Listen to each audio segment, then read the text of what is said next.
Good morning friends, praise lord. നിങ്ങൾ ശ്രവിക്കുന്നു ജീവൻ്റെ അപ്പം. നമ്മൾ പഠിക്കുന്നത് പരിശുദ്ധാത്മാവിൻ്റെ നദിയാണ്. എസെക്കിയേൽ 47. നമ്മളത് വായിക്കുമ്പോൾ തന്നെ നമുക്ക് ഭയങ്കര ഒരു അഭിഷേക പകർച്ചയാണ് വരുന്നത്. ആ നദി നമ്മുടെ ആ ആലയത്തിൽ ദൈവദൂതനത് അളന്നെങ്കിൽ, ഒരു ചരടെടുത്ത് അളന്നെങ്കിൽ 1000 മുഴ അളന്നെന്ന് പറഞ്ഞ് ആ നദി ഇങ്ങനെ ഒഴുകിക്കൊണ്ടിരിക്കുകയാണ്. എന്നിട്ട് നരിയാണിയോളമായി, പിന്നെ മുട്ടോളമായി, പിന്നെ അരയോളമായി, പിന്നെ നീന്തിയിട്ടല്ലാത്ത കടക്കാൻ വയ്യാത്ത ഒരു നദി. അത് നമ്മുടെ ശരീരത്തെയാണ് കാണിക്കുന്നത്. നമ്മുടെ ആലയം പരിശുദ്ധാത്മാവിൻ്റെ ആലയമാണ്. ദൈവം വസിക്കുന്ന ഒരു വീടാണ് നമ്മുടെ ശരീരം, എല്ലാം ഹൃദയത്തിലെല്ലാം. അപ്പോൾ അങ്ങനെ ആത്മനദി ഇങ്ങനെ നമ്മൾ വളർന്നുകൊണ്ടിരിക്കണം. ആത്മാവിൻ്റെ നിറവിൽ നമ്മൾ വർദ്ധിച്ചുകൊണ്ടിരിക്കണം. അങ്ങനെയാണെങ്കിൽ നമുക്ക് മറ്റുള്ളവർക്ക് അനുഗ്രഹമാകാൻ സാധിക്കുകയുള്ളൂ. നമ്മൾ പോകുന്നിടത്ത് ആദ്യം കേട്ടു, ഈ നദി ഒഴുകുന്നിടത്ത് എന്ത് സംഭവിക്കും? അവിടെ എല്ലാവരും സൗഖ്യം പ്രാപിക്കുമെന്ന്. ആന്തരിക സൗഖ്യം വേണം, ഫിസിക്കൽ ഹീലിംഗ് വേണം, എല്ലാ സൗഖ്യവും നമ്മൾ കൊടുക്കും, സൗഖ്യപ്രദായകനാകും. പിന്നെ രണ്ടാമത് നമ്മൾ കേട്ടു, ഈ നദി ഒഴുകുന്നിടത്തെല്ലാം ജീവൻ കൊടുക്കുമെന്ന്. എല്ലാം ഉണങ്ങിയതെല്ലാം ജീവിക്കും, വരണ്ടതെല്ലാം ജീവിക്കും, ഉണങ്ങിയ അസ്ഥികളെല്ലാം ജീവിക്കും, അല്ലേ? നമ്മുടെ ശരീരത്തിലെ അവയവങ്ങളോ, ചത്തുപോയ അവയവങ്ങളും നമ്മൾ പ്രൊഫസി പ്രവചിക്കുക നിങ്ങളുടെ അവയവങ്ങളോട്, അതും ജീവിക്കും. ആമേൻ. എല്ലാം ജീവനുള്ളതാണ്. എന്തുകൊണ്ടെന്നാൽ ജീവനുള്ള യേശുവാണ് നമ്മളിൽ വസിക്കുന്നത്. അപ്പോൾ ജീവിക്കുമെന്ന് കണ്ടു. ഇന്ന് നമ്മൾ കണ്ടു അടുത്ത വാക്യത്തിൽ നമ്മൾ കാണുകയാണ്, ഈ നദി ഒഴുകുമ്പോൾ അവിടെ അവിടെയുള്ള എല്ലാ വല ഇടുമെന്നാണ് പറഞ്ഞു. വലയിടുമ്പോൾ അതിൻ്റെ മത്സ്യങ്ങളെല്ലാം അതിലേക്ക് വീഴുമെന്ന്. സകലവിധ വൃക്ഷങ്ങളും വളരും, ഇല വാടുകയില്ല. പിന്നെ പറഞ്ഞ് എല്ലാ മത്സ്യങ്ങളും അതിലേക്ക് വീഴുന്നു എന്ന് പറഞ്ഞാൽ നമുക്ക് നമ്മൾ ഈ മത്സ്യം പോലെ വിവിധ ജാതിയായി അസംഖ്യമായിരിക്കും എന്നാണ് പറയുന്നത്. മത്സ്യങ്ങളെല്ലാം അസംഖ്യമായിട്ട് നമ്മുടെ വലയിൽ വീഴും. അതായത് ഒരു വല, ഈ പത്രോസിനെ വിളിച്ചപ്പോൾ പറഞ്ഞു, നിന്നെ ഞാൻ മീൻ പിടിക്കുന്ന മനുഷ്യ മത്സ്യങ്ങളെ പിടിക്കുമെന്ന് പറഞ്ഞാൽ make you fishers of men, മനുഷ്യ മത്സ്യങ്ങളെ പിടിക്കുന്നവനാക്കുമെന്ന് പറഞ്ഞു. അത് തന്നെ കർത്താവ് ചെയ്തു. പന്തക്കോസ് നാളിൽ പത്രോസ് വല വീശിയപ്പോൾ എന്താ സംഭവിച്ചത്? ഒരു പ്രസംഗം പ്രസംഗിച്ചപ്പോൾ 3000 പേരാണ് ആ വലയിൽ വീണത്, അല്ലേ? മനുഷ്യ മത്സ്യങ്ങൾ അവരെല്ലാം വീണ് ബാപ്റ്റിസം എടുത്ത് സഭയോട് ചേർന്ന് നമ്മൾ കണ്ടു. അപ്പോൾ അതാണ് നമ്മളും ചെയ്യേണ്ടത്. മനുഷ്യ മത്സ്യങ്ങളെ പിടിക്കാൻ വേണ്ടിയാണ് നമുക്ക് ഈ പരിശുദ്ധാത്മാവിൻ്റെ നദി ദൈവം തന്നിരിക്കുന്നത്. അപ്പോൾ നമ്മൾ വല വീശി, അതായത് നമ്മൾ വചനം വിതയ്ക്കുമ്പോൾ എല്ലാ ജാതിയിലുള്ള അവരും രക്ഷിക്കപ്പെടും എന്ന് പറഞ്ഞാൽ എല്ലാ ജാതി മത ഭേദമന്യേ എല്ലാവരും ഈ വചനം കേട്ട് അസംഖ്യമായ ജനം കർത്താവിലേക്ക് ആനയിക്കപ്പെടും എന്നാണ് പറയുന്നത്. നമ്മുടെ വലയിൽ അനേക പേര് മത്സ്യങ്ങൾ വീഴുമെന്നാണ് പറയുന്നത്. ഇപ്പം ഞങ്ങൾ ലിറ്ററസി മിഷൻ ചെയ്യുന്നുണ്ട്. ലിറ്ററസി അതായത് സ്കൂൾ പിള്ളേർക്ക് ഫ്രീ ട്യൂഷൻ കൊടുക്കുന്നുണ്ട്. നമ്മുടെ ചർച്ചുകൾക്കിടെയൊക്കെ അനേക ചർച്ചുകളിൽ അവിടെ ഫ്രീ ട്യൂഷൻ കൊടുത്തിട്ട് അവരെ പഠിപ്പിക്കുകയാണ് tuition.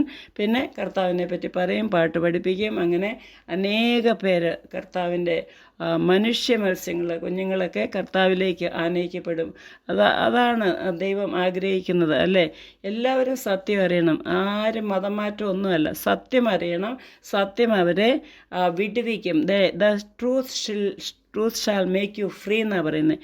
You shall know the truth and truth shall make you free. അങ്ങനെ ഈ സത്യം മാത്രമേ നമ്മളെ സ്വതന്ത്രരാക്കുള്ളൂ.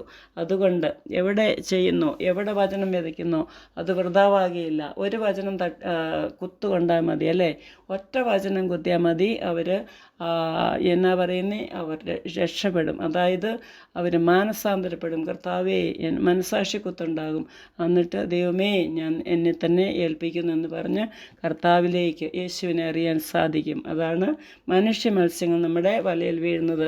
പിന്നെ എന്താണ് ചെയ്യുന്നത്? ഈ നദി ഒഴുകുന്നിടത്തെല്ലാം അവിടെ ഫ്രൂട്ട്ഫുൾനെസ് ഉണ്ടാകും. അതായത് വളർച്ച, അതായത് ഫലം കായ്ക്കും എന്നാണ് പറയുന്നത്. സോ കർത്താവ് എപ്പോഴും അതാണ് ആഗ്രഹിക്കുന്നത്, നമ്മൾ ഫലം കായ്ക്കുന്നവരായിരിക്കണം. നമ്മൾ ബാരൻ ട്രീ ആയിരിക്കരുത്. നമ്മൾ ഫലം കായ്ക്കാത്ത എല്ലാ മരത്തെയും വെട്ടി തീയിലിടും എന്നാണ് ബൈബിൾ പറയുന്നത്. യേശു പറഞ്ഞതാണ്. ഫലം തരാത്ത എല്ലാ വൃക്ഷവും ഇവിടെ വെച്ചേക്കല്ല. അവരൊക്കെ നേരത്തെ തന്നെ ചിലപ്പം ദൈവം അങ്ങോട്ട് എടുക്കും, അല്ലേ? അല്ലെങ്കിൽ അവരെ വെട്ടി തീയിൽ ഇടുമെന്നാണ് പറഞ്ഞത്. സോ നമ്മൾ ഫലം കായ്ക്കാൻ വേണ്ടിയാണ് നമ്മളെ ദൈവം ആക്കിയിരിക്കുന്നത്. യോഹന്നാന്റെ സുവിശേഷം 15-ാം അധ്യായം വായിച്ചാൽ കാണുന്നുണ്ട്. 8-ാം വാക്യത്തിൽ പറയുന്നു, by this my father is glorified that you bear much fruit. നിങ്ങൾ അധിക ഫലം കായ്ച്ചാലാണ് എൻ്റെ പിതാവിന് മഹത്വം വരുന്നത്. എത്ര പേര് പിതാവിനെ മഹത്വപ്പെടുത്താൻ ഇഷ്ടപ്പെടുന്നു? എത്ര പേര് പിതാവിന് വേണ്ടി ജീവിക്കുന്നു? കർത്താവെ, നിന്നെ മഹത്വപ്പെടുത്താൻ വേണ്ടിയാണ് തെരേസ പോൾ ജീവിക്കുന്നത്. അങ്ങേ പ്രസാദിപ്പിക്കാൻ വേണ്ടി, അങ്ങേ മഹത്വപ്പെടുത്താൻ വേണ്ടി മാത്രമാണ് ഞാൻ ജീവിക്കുന്നത്. അതുപോലെ എത്ര പേര് പറയുന്നു, എങ്ങനെയാണ് മഹത്വപ്പെടുന്നത്, എങ്ങനെയാണ് ഫലം കായ്ക്കുന്നത്? യേശു പറഞ്ഞു, യോഹന്നാന്റെ സുവിശേഷം 15-ാം അധ്യായം 1-ാം വാക്യത്തിൽ, ഞാൻ സാക്ഷാൽ മുന്തിരിവള്ളിയാണ്, നിങ്ങൾ ശാഖകളാണ്, എൻ്റെ പിതാവ് തോട്ടക്കാരനാണ്. വേണ്ടാത്തതെല്ലാം, അരുതാത്തതെല്ലാം, ഉണങ്ങിയതെല്ലാം കത്തിരിച്ച് will cut, he will prune ചെയ്യും. അപ്പം വേദനയൊക്കെ എടുക്കും. നമ്മുടെ ജീവിതത്തിൽ അതൊക്കെ വരും. ചിലപ്പോൾ അടിയുണ്ടാകും, ചിലപ്പോൾ തിരുത്തലുണ്ടാകും, ചിലപ്പോൾ നമ്മുടെ സാൻഡ് പേപ്പർ ഉണ്ടാകും, ആരെങ്കിലുമൊക്കെ ഉരച്ചുകൊണ്ടിരിക്കും, കാക്കകളൊക്കെ കൊത്തിക്കൊണ്ടിരിക്കും. അങ്ങനെയൊക്കെയാണ് നമ്മുടെ ജീവിതത്തിൽ. അങ്ങനെ എപ്പോഴും സുഖമൊന്നും ഉണ്ടാകുകയില്ല. തോൺസ് ഉണ്ടാകും, തിസിൽസ് ഉണ്ടാകും. അങ്ങനെയൊക്കെ ജീവിതത്തിലുണ്ട്. മുള്ളും പെരുക്കും, മിസ്അണ്ടർസ്റ്റാൻഡിങ്ങും, അങ്ങനെ കുത്തുവാക്കുകളും ഇതെല്ലാം ഉണ്ടല്ലോ. എല്ലാം പഴികളും എല്ലാം മനുഷ്യർ അസൂയാണ്, കുശുമ്പാണ്, അങ്ങനെയുള്ളവരുടെ മധ്യത്തിലാണ് നമ്മൾ ജീവിക്കുന്നത്. ഈഗോയാണ് മൊത്തം. അങ്ങനെയുള്ളവരുടെ അടുത്താണ് ജീവിക്കുന്നത്. പക്ഷെ നമ്മൾ ദൈവത്തിൽ മാത്രം ആശ്രയിക്കുക, ദൈവത്തെ നോക്കുക. ഈ മനുഷ്യർ നോക്കിയാൽ നമ്മൾ വെറുതെ നിരാശരായി പോകും, അല്ലേ? മനുഷ്യരിലൊന്നും പ്രതീക്ഷ വയ്ക്കേണ്ട, ദൈവത്തിൽ മാത്രം പ്രത്യാശ വയ്ക്കുക. അവർ കർത്താവിൽ നോക്കുന്നവർ, അവരുടെ മുഖം ലജ്ജിച്ചു പോവുകയില്ല. കർത്താവ് എപ്പോഴും അവരെ വളർത്തിക്കൊണ്ടിരിക്കും, അവരെ ഫലം കായ്ക്കുന്നവരാക്കി തീർക്കും. എത്രയോ കർത്താവിൻ്റെ ഭാഗത്തു നിന്ന് എത്രയോ മാത്രം വളരാൻ ദൈവം എന്നെ സഹായിച്ചു. ദൈവത്തിൻ്റെ കൃപയാൽ വളർച്ച, ഓരോ ദിവസവും വളരുവാൻ പുറകോട്ട് ഒരു കാലം വയ്ക്കില്ല, പുറകോട്ട് ഞാൻ പോകുകയില്ല. പൗലോസ്ലീഹ പറഞ്ഞ പോലെ, ഞാൻ ഒന്ന് ചെയ്യുന്നു, ഞാൻ പിമ്പിലുള്ള എല്ലാം മറന്ന് മുമ്പോട്ട് ഞാൻ ആഞ്ഞു പോവുകയാണെന്ന് പറഞ്ഞ്, ലക്ഷ്യത്തിലേക്ക് ഞാൻ ഓടുകയാണ്, നല്ല ഓട്ടം ഓടുകയാണെന്ന് പറഞ്ഞ്. നല്ല ഓട്ടം ഓടണം, നല്ല പോർ പൊരുതണം, വിശ്വാസം കാക്കണം. അപ്പോഴാണ് നമുക്ക് ജീവകിരീടം. പൗലോസ്ലീഹ പറഞ്ഞു, 2 Timothy chapter 4:7 and 8, you should fight a good fight and run a good race and keep the faith, then you will receive the crown of life.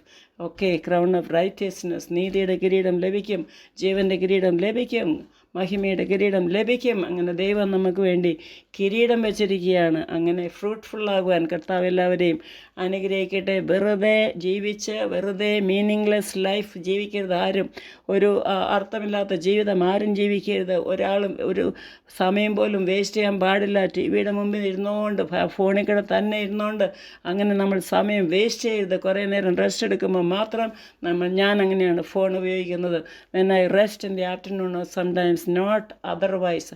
കർത്താവിനോട് സംസാരിക്കുമ്പോൾ, ഞാൻ വചനം വായിക്കുമ്പോൾ, പ്രാർത്ഥിക്കുമ്പോഴേ ഫോൺ സൈലൻ്റ് ആയിരിക്കും. I won't take the phone, I won't receive. So afterwards I will see the missed call and I will receive. Because God is greater than anybody, അല്ലേ? Any person. ചിലരുണ്ട് പ്രാർത്ഥനയുടെ ഇടയ്ക്ക് ഓടിച്ചെന്ന് ഫോൺ അടിക്കുക. അതൊക്കെ എനിക്കിഷ്ടമല്ല, അതൊക്കെ ചെയ്യാൻ പാടില്ല. അത് ദൈവത്തിന് മുൻസ്ഥാനം കൊടുക്കുന്നതല്ല. അപ്പോൾ കർത്താവിന് 1-ാം സ്ഥാനം കൊടുക്കുന്നവരെ ദൈവം അനുഗ്രഹിക്കും, അവരെ ഒത്തിരി ഉപയോഗിക്കും, അവർ ഫലം കായ്ക്കാൻ ദൈവം സഹായിക്കും. അങ്ങനെ ഓരോരുത്തരെയും ദൈവം, സർവശക്തനായ ദൈവം സഹായിക്കട്ടെ. അങ്ങനെ സ്വർഗീയ പിതാവിനെ മഹത്വപ്പെടുത്തുവാൻ ഓരോരുത്തർക്കും ഇടയാക്കട്ടെ എന്ന് ഞാൻ പ്രാർത്ഥിക്കുന്നു, യേശുവിന്റെ നാമത്തിൽ. ആമേൻ. God bless you. Have a blessed day.